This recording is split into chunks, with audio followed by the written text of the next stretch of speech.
Catch up on all the live shows right here on africatechradio.com. Hey you, how you doing? Welcome to Africa Tech Radio and welcome to Tech Talk. My name is Lillian, but you can call me your brown sugar. You're allowed, don't worry. Anyway, it's time for us to tell you something, right? We started this thing on Tech Talk where we give you the biggest news of the year 2023. And we started with the first quarter, which is already out on all streaming platforms. Just search it on Africa Tech Radio. And now it's time for us to go into Q2, all right? And Q2 started in a tragic turn of events, really, because the founder of Cash App, Bob Lee, met an untimely end. Lee, who also served as the chief product officer of Mobicon, was fatally stabbed in San Francisco, California on April 3. The San Francisco Police Department responded to a stabbing incident on Main Street in Soma, where Lee was found and rushed to the hospital, but unfortunately, he succumbed to his injuries. Bob Lee's significant contributions to technology and finance, particularly through the funding of Cash App in 2013, leaves a lasting legacy in the industry, and the global community, that's the global tech community, mourns the loss of this visionary leader.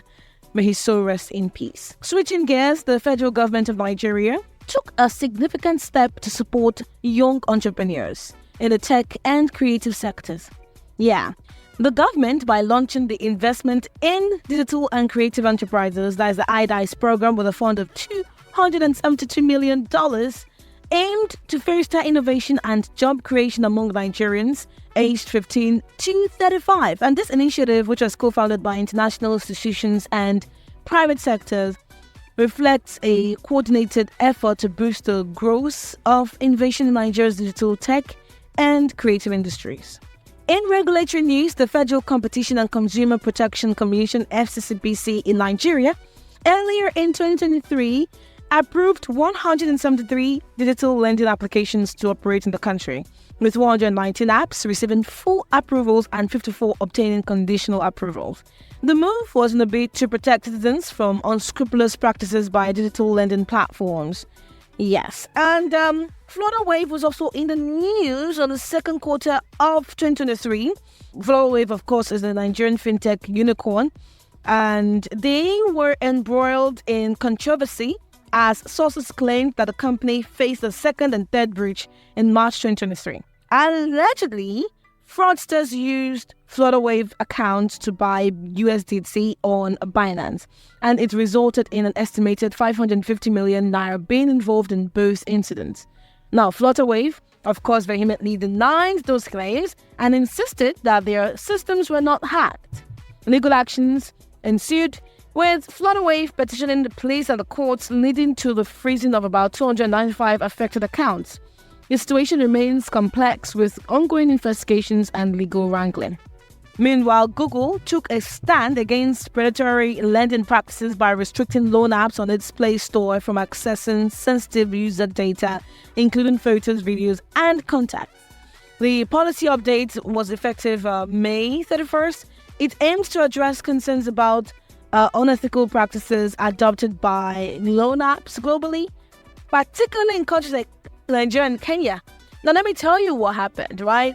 What loan apps used to do was to call people. If, for instance, I took a loan in loan app and I defaulted, they'll call the next of kin, or call random contact, they'll send a message to all the numbers in that person's contact and say that I have a disease like an HIV or something, or I am a fraudster or something, defame me, so that everybody in my contact will call me and say, yeah, go and pay your loan. I mean, there are other ways to solve this. They'll also call and insult, they'll release private information. It's just crazy. But now Google has taken a stand because they want to regulate these lending apps and curb their excesses. In a surprising turn of events, Elon Musk's X Corp merged with Twitter Inc. According to a court filing, Twitter, as an independent company, no longer exists on paper, and it has been absorbed by X Corp. The development aligns with Musk's vision of creating an everything app similar to China's WeChat. He was silent on the matter at the time of this story, and now people call it X, but of course it's still Twitter, right? It's still Twitter, as far as I'm concerned, because I still ask, what do you call a tweet? Do you still call it a tweet since it's no longer Twitter, or do you call it an axis on X? I don't know. Moving on, Meta, the parent company of Facebook and Instagram, faced a legal order from Kenya's High Court to sever ties with its main content moderators Sama and Mejarel in the country. The court's decision complicated Meta's position as the defendant in a lawsuit brought by 43 content moderators accusing Meta and its partners of discrimination and unlawful dismissals. Now, the moderators, former employees of Sama, successfully halted their layoff, which was planned by Meta and Sama in Q1 2023. However, a report in March highlighted that Mejarel, Meta's replacement for Sama, was allegedly providing poor pay and worse living conditions to its workers. The court orders explicitly also directed Meta not to engage third parties for content moderation in the Eastern and Southern African region, including Mejarel, pending further legal proceedings. Additionally, the court mandated Meta to engage only Sama for content moderation needs in Sub-Saharan Africa. In response, Mejarel expressed concern and said that this court order you guys have given to us jeopardizes our business because we have already invested in setting up a hub. We have recruited hundreds of content moderators, and Sama, on their own hand, explained that their contract with Meta had expired and it led to a significant wage bill without corresponding work for the moderators. Now, Meta was awaiting the outcome of petitions for Sama and Mejarel, right? But it already reportedly engaged the services of another undisclosed content moderation partner for the Kenyan market, and it sparked contempt of court claims by the petitioners. The legal saga added another layer of complexity to Meta's content moderation practices in the region, and it raised a lot of questions about the company's commitment to addressing labor issues and ensuring fair working conditions for its content moderator. The legal brouhaha did not end because Kenya's High Court issued an order prohibiting Meta from using any third-party content moderation company other than Sama for examining its platform's content, right? And this is after Meta reportedly disregarded the earlier instructions for Meta to work solely with Sama until the case about Sama's working conditions was heard. Yeah, crazy. Meanwhile, let's move back to Nigeria and tell you about what happened with MultiChoice because they increased their prices. MultiChoice Nigeria, a satellite TV provider, announced an increase in the price of DSTV and GoTV packages in response to Nigeria's rising inflation. The price adjustment was effective from May 1, 2023, and it ranged from 16.3% to 18.6% for different packages. The company cited economic challenges impacting its operations as the reason for the price review. While subscribers have expressed mixed reactions, with some understanding the challenges faced by MultiChoice, while others are disappointed. They're like, you know what? I think I'm going to stick with my streaming platforms. If I want to watch news, I'll go to YouTube. If I want to watch movies, I'll go to Amazon Prime or Netflix. What am I using DSTV for anyway? They're still using it.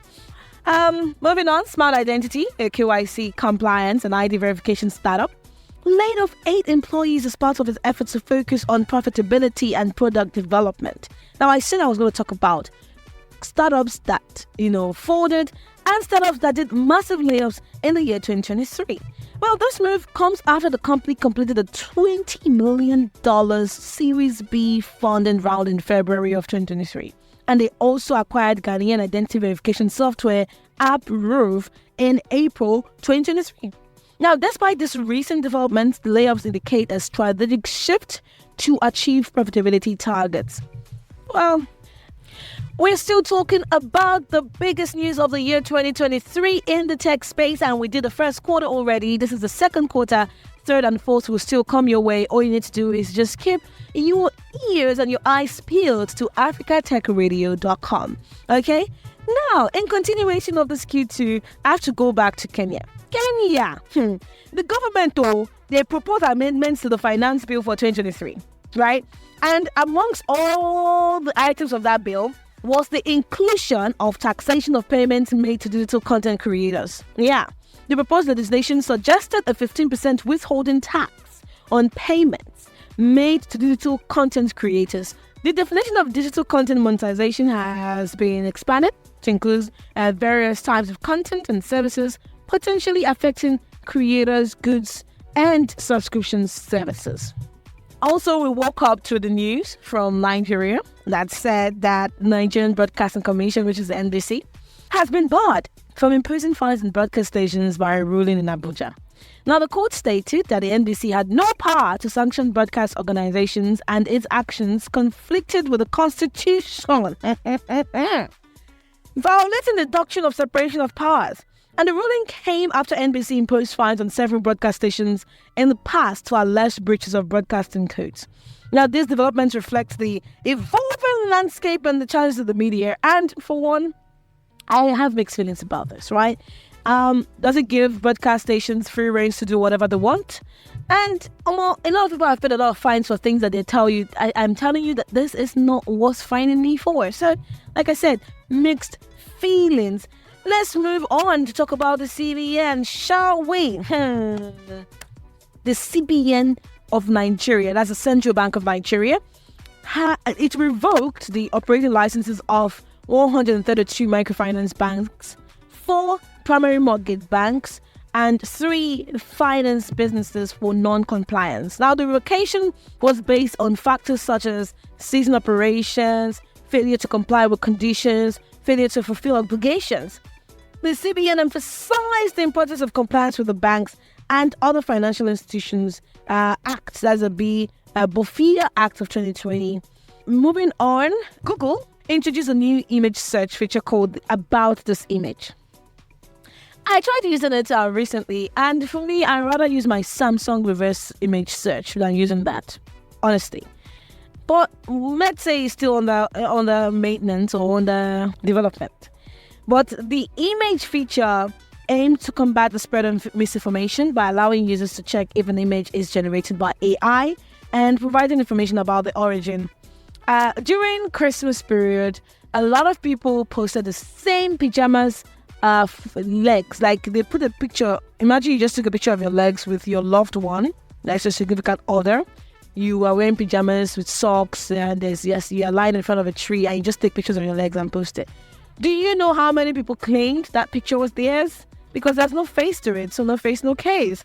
So if you had just gone to Google and searched the, image, you'd know that this is a fake, like it is not your friend's picture, it's actually a celebrity's picture or something. Yeah, so you would get if the image is generated by AI, and to also give you more information about its origin. It will offer contextual details, including the indexing dates, initial appearance, presence on other platforms, amongst others. And Google is collaborating with platforms like Midjourney and Shutterstock to label AI-generated content. Now, in South Africa, something is really, really afoot. Yeah, because in the second quarter of 2023, there was this high surge in electric vehicle sales in South Africa, despite a 15-year power crisis and the high electric vehicle prices. Yeah, I mean, South Africa has seen a surge in electric vehicle sales. The National Association of Automobile Manufacturers of South Africa reported that electric vehicle sales in Q1 2023 have already surpassed more than half of 2022's total sales. This was in the second quarter of 2023. So you're telling me that in Q1, they have sold more electric vehicles than they have sold in 2022, the entire 2022. That is, there's something going on. I think we should find out what, so that we can be better prepared. Is there an apocalypse coming or something? And then Patricia. Digital assets marketplace Patricia reported a security breach on its retail trading application in 2022. It resulted in the loss of $2 million. Do you know what that is? The breach, which affected Bitcoin and Naira assets, led to a temporary suspension of withdrawals. Patricia came out and they claimed to have identified one of the culprits and is taking legal action against the syndicated group responsible. And the company underwent internal restructuring in response to the incident. And, oh boy, recently I had news about one of the suspects of Patricia's hack. But that is what I'm telling you today. You will hear that one later. Something else that rocked the Q2 of 2023 was the removal of fuel subsidies. Yes, it impacted a lot of people, especially the ride-hailing apps. It was crazy. Oh my God. I was in Abuja when I first heard. That was the inauguration of the president of Nigeria, and he said, from now on, there is no more fuel subsidy. We're removing it. That is how prices were soaring. People were telling me that, how much did the Uber charge you? I'll tell them. They say you add 2,000 on it, though. You add 1,000 on it. There's no fuel. I cannot even buy fuel. The fuel is expensive. Oh my God. I was scared. I said, this one that Abuja is doing me like this, Lagos will just cut off my head, because Abuja's transport was relatively cheaper than Lagos. So what happened? Customers still opting for public transportation to manage expenses. Drivers expressed dissatisfaction. They stated that the increased ride fares still did not cover the operating costs. And ride-hailing companies like Uber and Bolt face challenges in balancing fare adjustment to address drivers' needs, and also trying to avoid potential decrease in patronage. Because when the drivers are ranting and telling me, oh, the price of fuel have increased, I said, it be like say it is an all did this country. Because as your own they increase, as your own they do you, that's why they do us. We follow you did this country. Do you understand me? We're in the country together. It's affecting me too. It means that my money has reduced. It means I'm paying too much for transport. So what are you talking about? Anyway, that led to Bolt demanding, that's the Bolt riders, demanding a higher base fare for, to offset increased operating costs, particularly after the fuel price hike. And they did this through the Amalgamated Union of App-Based Transport Workers of Nigeria. They pushed for a 200% increase in fares, but Bolt maintained its stance on lower minimum fare. Well, that has changed now, I can tell you that much. The union threatened to resist and stop working if ride-hailing companies did not adjust their prices. They also highlighted the financial strain on drivers.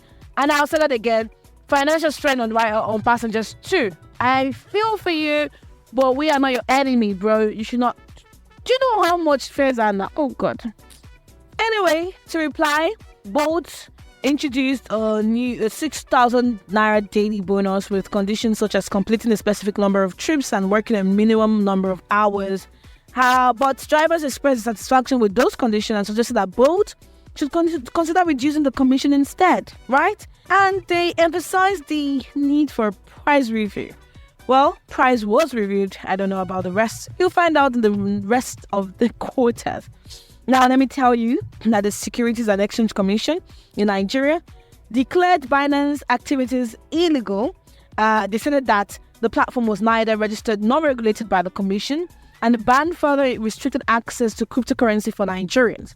The SEC warned investors about the risks associated with crypto assets and directed Binance Nigeria Limited to cease soliciting Nigerian investors immediately.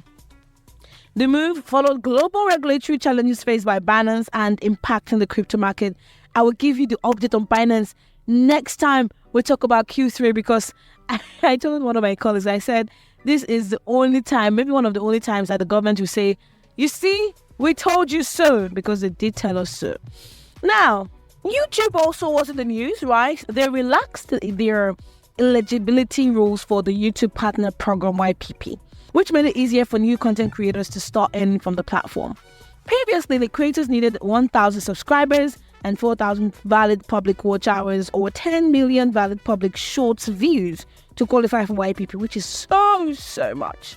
The new rules now allows creators to apply once they reach 500 subscribers, upload 3 public videos in the last 90 days, and either accumulate 3,000 watch hours in the past year or receive 3 million short views in the last 90 days.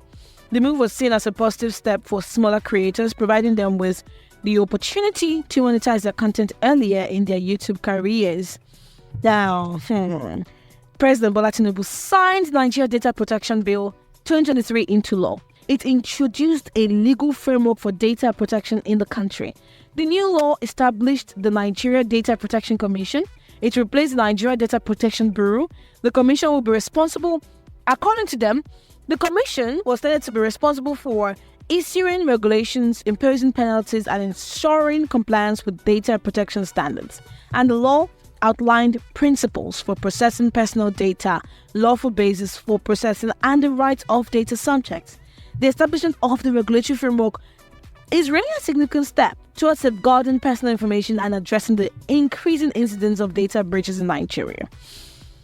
Speaking of data breaches, Glade, which is a Nigerian fintech company, a fintech startup backed by Techstars, experienced an internal breach resulting in a loss of $214,000.